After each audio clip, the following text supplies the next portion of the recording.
anys i vaig a l'escola Seguis Vives on m'he llegit el llibre del flautista valent i és de l'editorial Bromera. L'autor és Tereseta Broseta i els dibuixos són de Rosana Crespo i Quique Soler.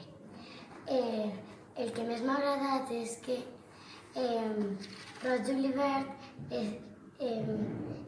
quan va anar al pont que separava els dos mons, i va trobar a dos xiques que eren humans i li van fer moltes preguntes. I el llibre tracta de que Roig Julivert sentia que els habitants del seu país deien que les persones, els humans, eren monstres i un dia Roig Julivert es va enfadar amb els pares i va anar al pont i es va trobar amb Aitana i Òscar que el van portar a la seva casa perquè estava plovent per refugiar-se. Jo el recomanaria perquè és molt divertit i m'ha resultat molt fàcil d'entendre.